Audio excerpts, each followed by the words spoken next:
नमस्कार किसान भाइयों, आज की इस वीडियो में हम आपको बताने वाले हैं कि आप नवंबर के महीने में कौन कौन सी फसल को बोकर बेहतर उत्पादन के साथ साथ अच्छा मुनाफा भी कमा सके। तो किसान भाइयों की सुविधा के लिए हम हर माह महीने के हिसाब से फसलों की जानकारी देंगे, जिससे आप सही समय पर फसल की बुआई कर बेहतर उत्पादन प्राप्त कर सकें। इसी क्रम में आज हम नवंबर माह में बोई जाने वाली फसलों के बारे में जानकारी देंगे।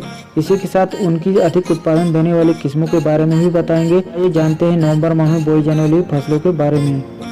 तो सबसे पहले हमने जो फसल को लिया है उसका नाम है गेहूँ। गेहूँ न केवल एक बहुत ही महत्वपूर्ण फसल है, बल्कि इसमें किसानों की आर्थिक स्थिति को सुधारने की क्षमता भी है। महीने के पहले सप्ताह में खेतों को तैयार करना अनिवार्य है, क्योंकि गेहूं की बुआई का मौसम 7 नवंबर से 25 नवंबर के बीच जोरों पर रहता है। गेहूं की बुआई के लिए यह समय सबसे अच्छा है। इस दौरान बुआई से अधिकतम लाभ मिलने की संभावना है। बुद्धिमान किसान अपने खेतों की मिट्टी का गेहूं के लिए नवंबर माह के प्रारंभ में ही परीक्षण करवा लें, ताकि यदि कोई कमी हो तो उसका उपचार किया जा सके। अब अगली फसल की बात करते हैं चना। चना की बुआई भी 15 नवंबर तक पूरी कर लेनी चाहिए।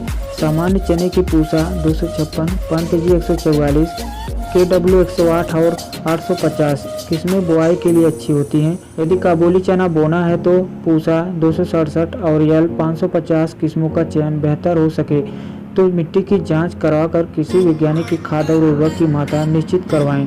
अन्यथा चना की खेती के लिए 45 किलोग्राम फास्फोरस, 30 किलो पोटास और 20 किलो नाइट्रोजन प्रति हेक्टेयर का प्रयोग उपयुक्त है। चने के बीज को राइजोबियम कल्चर और PSB कल्चर से उपचारित करके बोएं। प्रति हेक्टेयर बुआई के लिए बड़े अनाज वाली किस्मों के 100 किलो बीज और छोटे और मध्यम अनाज की किस्मों के लिए 80 किलो बीज का प्रयोग करना अनिवार्य होता है।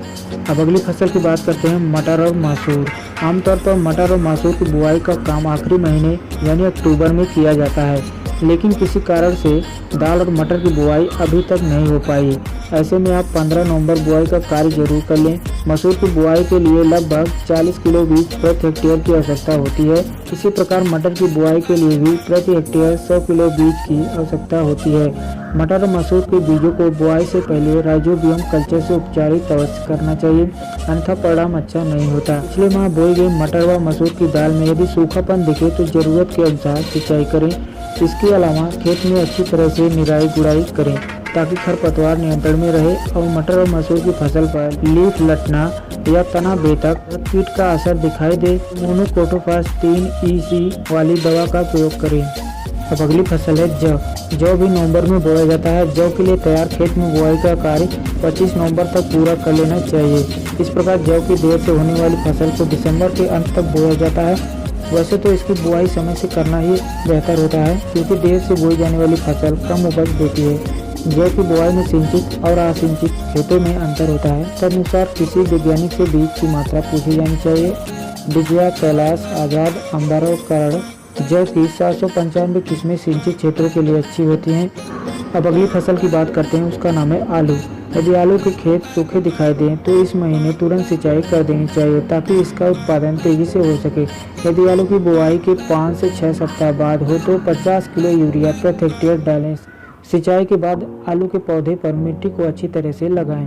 अब अगली फसल है राई और सरसों। राई और सरसों के खेत से अतिरिक्त पौधों को काट कर पशु को खिलाएं। सरसों के अतिरिक्त पौधों को इस तरह से हटा दें कि पौधे के बीच की दूरी लगभग 15 सेंटीमीटर हो। बुआई के 1 महीने बाद सरसों में बची हुई नाइट्रोजन की मात्रा पहली सिंचाई और छिड़काव विधि से देनी चाहिए।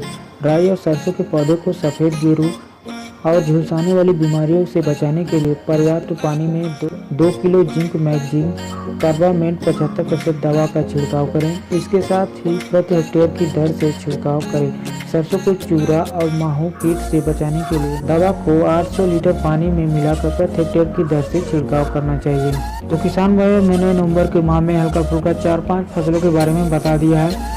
तो अगर आप नवंबर के महीने में इन सभी फसलों को लगाना चाहते हैं तो लगा करके अच्छा खासा उत्पादन ले सकते हैं और आप अच्छा खासा मुनाफा कमा सकते हैं। तो किसान भाई, अगर वीडियो अच्छा लगा तो लाइक कर दीजिएगा और चैनल को सब्सक्राइब कर लीजिए। चलिए मिलते हैं अगली वीडियो में, तब तक के लिए धन्यवाद।